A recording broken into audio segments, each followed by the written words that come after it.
Buongiorno, benvenuti alla TG Sicilia. Vediamo i titoli di questa edizione. Il vescovo deve dimettersi, ha coperto gli abusi. Il movimento dei fedeli di Enna torna a chiedere le dimissioni di Monsignor Gisana, indagato per falsa testimonianza. Dalla diocesi segnale di fiducia nei confronti della magistratura. Scontro fatale sulla Palermo-Agrigento tra un'auto con 5 giovani e un camion cisterna. Il bilancio è di 2 morti e 3 feriti, uno in gravissime condizioni. Operaio marocchino ferito e abbandonato per strada a Panarea, divieto di dimora e sequestro preventivo per il datore di lavoro che avrebbe sfruttato altri lavoratori non in regola con il sistema del caporalato. Da oggi il via al nuovo codice della strada, stretta su droghe, alcol, cellulari e monopattini. Catania, Palazzo degli Elefanti occupato simbolicamente dal centro sociale Mi Cuerpo es Mio. Dopo lo sgombero attendiamo da un anno uno spazio per aiutare le vittime di violenza. Calcio in Serie C, la Catania in campo al Massimino nel pomeriggio contro il Potenza, Messina e Trapani in trasferta in cerca di punti per rilanciarsi. In Serie B domani il Palermo ospita il Catanzaro al Barbera, possibili novità in attacco per uscire dalla crisi.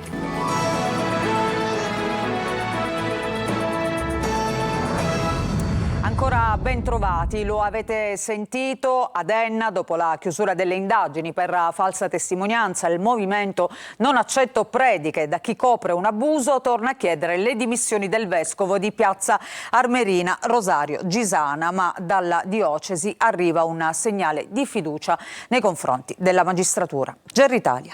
Il caso degli abusi sessuali che ha sconvolto Enna continua a far discutere. La chiusura delle indagini della procura sul vescovo Rosario Gisana e sul suo vicario Vincenzo Murgano, accusati di falsa testimonianza, riaccende le polemiche. La vicenda nasce dalla condanna del sacerdote Giuseppe Rugolo a 4 anni e 6 mesi per violenza sessuale su minori. Un esposto presentato dalla parte civile dopo la sentenza ha spinto i magistrati a approfondire il ruolo della curia nella gestione del caso. Intanto crescono le pressioni da parte del movimento Non accetto prediche da chi copre un abuso, che torna a chiedere le dimissioni di Gisana.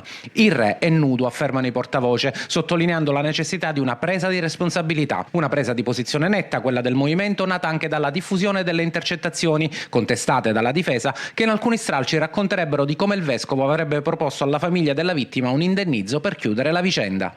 Per quanto riguarda il pagamento, io mi dispongo a pagare questi soldi, però chiaramente non li posso pagare subito perché sono tutti soldi che io traggo dalla Caritas. Quindi... Soldi si riferisce all'indennizzo? All'indennizzo, sì. Che chiaramente io traggo dalla Caritas, per cui devo avere il tempo di poterle diciamo così anche dispensare. Mentre i legali di Rugolo si preparano a ricorrere in appello contro la condanna, dalla diocesi arriva una nota stampa in cui si legge che Gisana e Murgano sono sereni e manifestano fiducia nella verità e nella magistratura. I 2 prelati hanno ora 30 giorni per chiedere di essere interrogati e non è escluso che possono farlo già nelle prossime settimane. Il caso intanto resta aperto anche sul fronte morale. In molti si chiedono se una comunità possa continuare a fidarsi di una guida accusata di aver taciuto per troppo tempo su fatti così gravi. E adesso la cronaca, tragedia sulla Palermo-Agrigento, un'auto con 5 giovani si scontra contro un camion cisterna, ci sono 2 morti e 3 feriti, l'incidente è avvenuto all'altezza dello svincolo di Bolognetta, uno dei ragazzi è in ospedale in gravissime condizioni, ci dice tutto Marco Gullà. Stavano tornando a casa da una serata trascorsa con amici all'insegna della spensieratezza. Poi però, prima dell'alba, lo scontro fatale, incidente mortale questa mattina sulla strada statale 121 Palermo-Agrigento, all'altezza dello svincolo di Bolognetta, proprio a pochi metri dal cimitero. Un'auto con 5 giovani si è scontrata con una cisterna. Nell'impatto sono morti il conducente Ruben Salvatore Saccio, di 25 anni, e Samuele Cusimano, di 21. I 2 erano originari di Villa Frati, comune della provincia di Palermo. All'ospedale civico è stato portato un 27enne in gravissime condizioni e resta la riserva sulla prognosi. Altri 2 giovani sono stati condotti al Brucchieri La Ferla, uno in codice rosso e l'altro in codice arancione. Illeso il guidatore della cisterna, originario di Agrigento.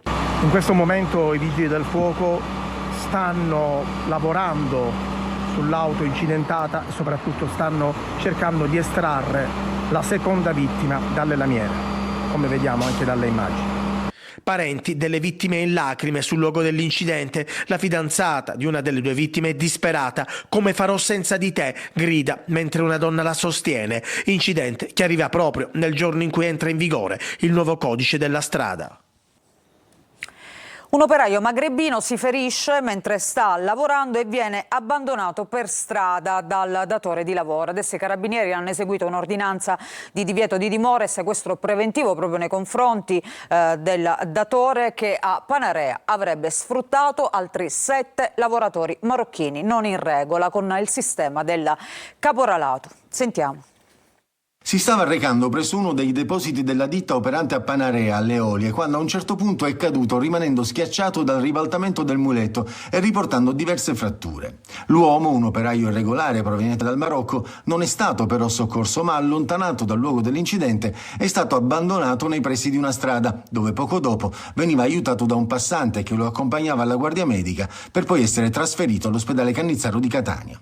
Questo l'antefatto, avvenuto il 23 novembre dell'anno scorso, che ha dato il via alle indagini dei carabinieri del Nucleo Ispettorato del Lavoro di Messina e della compagnia di Milazzo, che adesso hanno eseguito una ordinanza di divieto di dimora e sequestro penale preventivo emessa dal GIP di Barcellona Pozzo di Gotto nei confronti di un cittadino italiano, datore di lavoro di fatto, operante nel settore edile, ritenuto responsabile di intermediazione illecita e sfruttamento del lavoro. Dalla ricostruzione degli inquirenti, il datore di lavoro avrebbe sfruttato, approfittando dello stato di bisogno, almeno 7 dipendenti marocchini non in regola, che avrebbero percepito una retribuzione sproporzionata tra i 5,70 € e i 7 € per almeno 10 ore di lavoro al giorno, 7 giorni su 7 senza ferie e permessi.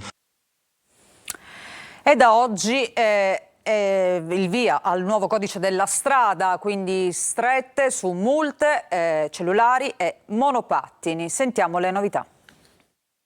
Stretta per i neopatentati sull'utilizzo dei cellulari sui monopattini e per chi viene beccato alla guida con un tasso di alcol sopra la norma.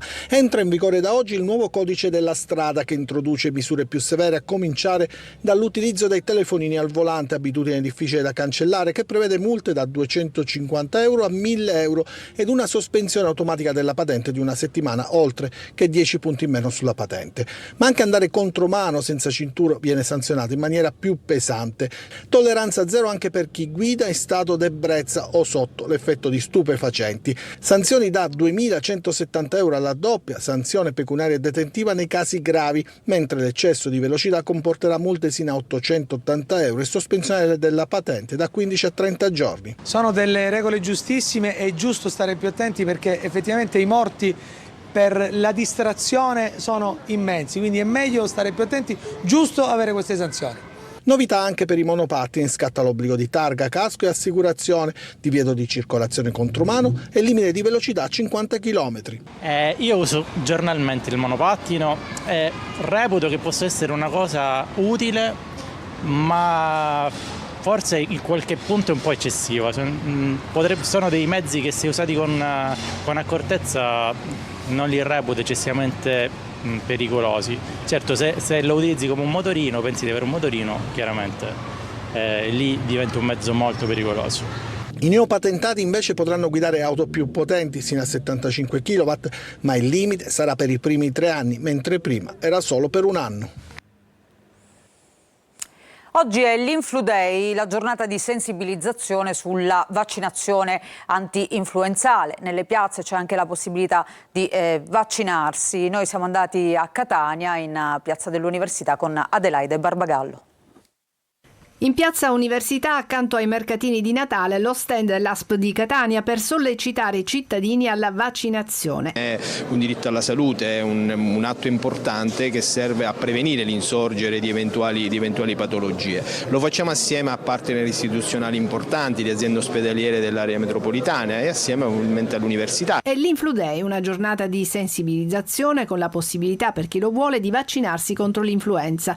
Opportunità subito accolta da una docente dell'Ateneo catanese. La vaccinazione è importantissima non soltanto per proteggersi dal virus influenzale, ma anche per proteggerci dall'uso inappropriato degli antibiotici. Le feste di Natale si avvicinano, saranno giorni di grande convivialità e per chi lo vuole è questo il momento migliore per vaccinarsi.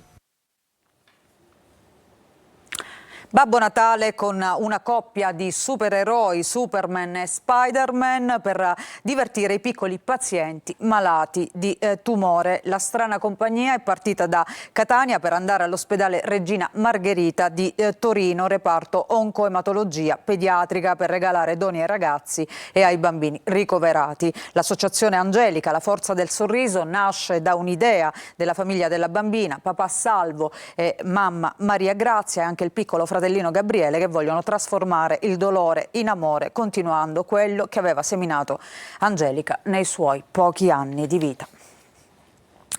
E adesso a Catania, occupazione simbolica di Palazzo degli Elefanti da parte del centro sociale Mi Cuerpo es Mio, per chiedere di ottenere i locali sgomberati oppure spazi nuovi per continuare l'attività a favore delle donne vittime di violenza. Vediamo. Contro la violenza di genere parlano i vostri fatti. Con questo striscione, a un anno dallo sgombero dei locali di via Gallo e di via Sant'Elena, che il centro sociale Mi Cuerpo es Mio aveva scelto come sede per aiutare le donne vittime di violenza, gli attivisti del consultorio e dello studentato 9500 sono tornati a manifestare con una occupazione simbolica del comune di Catania. Ci troviamo qua con un silenzio assordante da parte delle istituzioni, una mancata risposta e soprattutto una mancata soluzione a quello che è stato lo sgombero. Quindi oggi abbiamo deciso proprio di riprodurre una delle stanze del consultorio che è stata sgomberata, continuando a ribadire che nonostante il tentativo di neutralizzazione tutto questo non ci ha fermato. Da qui un appello alle istituzioni. Alla Fondazione Ursino Recupero, che appunto gestisce il bene pubblico immobile, quindi con a capo il presidente e il sindaco Trantino, anche se già abbiamo avuto dei tavoli e non abbiamo avuto alcun tipo di risposta, il vicepresidente che è il rettore in carica dell'Università Priolo, che abbiamo visto pure entrare nella rete antiviolenza della città metropolitana di Catania, all'assessore che ha la delega alle pari opportunità, ovvero Viviana Lombardo, che abbiamo visto spendersi e parlare durante il 25 novembre di contrasto alla violenza maschile sulle donne, però di fatto durante tutto l'anno non si è mai espressa, non ha neanche ricercato un dialogo con noi né tantomeno delle soluzioni rispetto allo sgombero di fatto di un presidio contro la violenza di genere. Al momento il consultorio continua a svolgere la sua attività grazie alla solidarietà di alcune associazioni che offrono i loro locali. Vi ricordiamo oggi l'appuntamento in diretta alle 14.30 su Telecolor e domani alle 14 su Antenna Sicilia con il punto di Luca Ciliberti. Oggi saranno ospiti il leader del Movimento per le Autonomie Raffaele Lombardo, l'ex presidente dell'ARS Gianfranco Miccichè e il sindaco di Palermo Roberto Lagalla, per parlare del loro nuovo partito e per sottoporsi alle domande di fila dei giornalisti. Più di 7 ore di processione con Santa Lucia. A Siracusa è stato un vero e proprio bagno di folla, con le strade trasformate in fiumi di devoti. Fino a sabato prossimo il simulacro sarà esposto con il corpo che arriverà tra poco da Venezia al santuario di Santa Lucia alla Borgata. Francesco Aloi. Lucia torna tra la sua gente, un popolo unito nel suo nome che l'attende in strada. Ecco la piazza Duomo gremita. Il martirio di Santa Lucia, scrive Papa Francesco, ci educhi al pianto, alla compassione e alla tenerezza. Una serata dedicata alla Santa Patrona, con i devoti che arrivano da ogni dove, cellulari alla mano, chi per una foto, chi per una videochiamata. Tutti vogliono immortalare questi momenti, ma la nostra attenzione cade anche su questi bambini. È una tradizione che si tramanda nel tempo, da più di 30 anni. Ogni anno i bambini vestiti da Santa Lucia non possono mancare. Sì, proprio così, sì. Ci organizziamo con i genitori e facciamo le nostre prove comunque in cattedrale. Si procede molto lentamente e il corso Umberto diventa il fiume Umberto, sì, un fiume di devoti. Oltre 7 ore di processione dal Duomo alla Borgata. L'arrivo al santuario dopo le 22.30. Qui stasera arriverà il corpo custodito a Venezia e fino a sabato prossimo celebrazioni, preghiere e pellegrinaggi. Tutto nel nome di Lucia. E adesso vediamo i ragazzi speciali della casa di Toti, che per una sera diventano cuochi e camerieri grazie all'iniziativa di solidarietà e beneficenza organizzata da una pizzeria catanese. Eva Spampinato. Bottiglia la prendiamo così e la andiamo a versare così. Il paletto praticamente si va a prendere in questa maniera, cercando di non rovinarlo. Un piccolo briefing prima di incominciare il servizio e poi via, la serata può partire. In sala ci sono loro, i ragazzi speciali della Casa di Toti, dimora storica del Settecento trasformata in un centro diurno, semiresidenziale e residenziale per questi giovani, che gestiscono in prima persona il B&B etico di Modica, nato dal sogno di una madre, Munisigona. Abbiamo un'opera sociale, abbiamo costruito un'opera sociale grazie al fundraising e al crowdfunding. Pizzaioli, sommelier e camerieri per una sera. I ragazzi speciali della Casa di Toti sono emozionatissimi e pronti a dare il massimo. È proprio la mission della Casa di Toti che proprio mira all'inserimento lavorativo dei nostri ragazzi, perché i nostri ragazzi possono fare, e questa è una dimostrazione. Aiutami tu a tenere la bottiglia, va bene? E poi quando finisce lo giro. I nostri ragazzi sono emozionatissimi stasera che un locale li accoglie e li rende protagonisti, un po' come Casa di Toti. Alla Casa di Toti tu cosa fai? Dall'accoglienza alla prima colazione, giardinaggio, sistemare le camere dei clienti. Stasera invece farai il pizzaiolo. Sì. Vai, bravissimo. E ora con i polpastrelli andiamo a stendere il pane. In sala anche i parenti dei ragazzi e tante altre persone che hanno accolto lo spirito dell'evento. Chi viene da noi deve avere un cuore grande e sa dove viene. I ragazzi hanno bisogno di opportunità, di fiducia e di un contesto sociale che creda realmente nelle loro potenzialità. Il servizio non sarà impeccabile e veloce, ma la felicità sicuramente sarà contagiosa.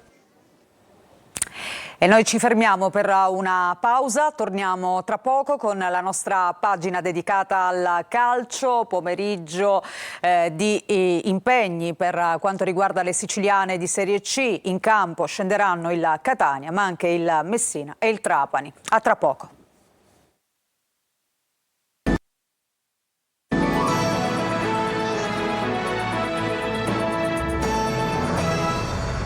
Ancora ben trovati, seconda parte del nostro telegiornale, adesso il calcio con la Serie C, il Catania questo pomeriggio in campo al Massimino contro il Potenza, è il primo di un doppio impegno casalingo dei rossazzurri, out di Gennaro, Beters e Guglielmotti, torna invece Anastasio, fischio d'inizio 17:30, dalle 17 però vi ricordiamo l'appuntamento su Telecolor con diretta stadio. Francesco Triolo.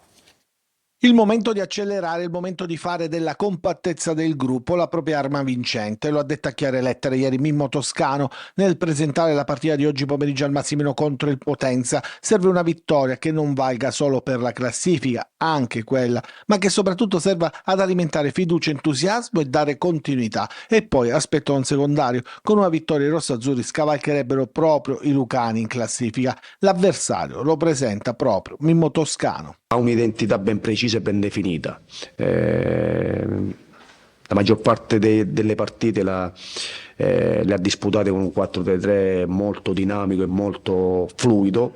Una squadra che ti sollecita tanto per come stiamo facendo noi, stiamo interpretando le gare, l'attenzione e la concentrazione deve essere alta. Concentrazione alta e necessità di fare bene davanti ai propri tifosi, scrollandosi di quella pressione che il Massimino sa darti. I convocati sono 19, l'ultimo assente che va ad aggiungersi alla lista degli indisponibili è Matteo Di Gennaro, che ha riportato una frattura al quinto metatarso del piede sinistro e tornerà solo dopo la sosta. Fuori causa anche gli annunciati Beters, Celli, Di Tacchio, Guglielmotti, Luperini. In porta giocherà Adamonis, in difesa possibile Gerardi, Quaini e Anastasio, oppure spazio a Geca.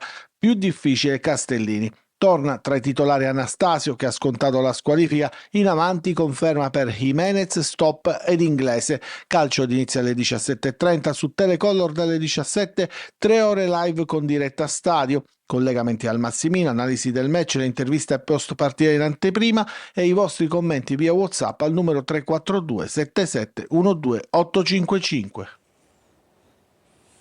E questo pomeriggio scenderanno in campo anche il Messina e il Trapani, giocheranno in trasferta. I giallorossi sono a Biella contro la Juve Next Gen, mentre i Granata con Capuano all'esordio in panchina sono ospiti della Casertana. Sergio Colosi.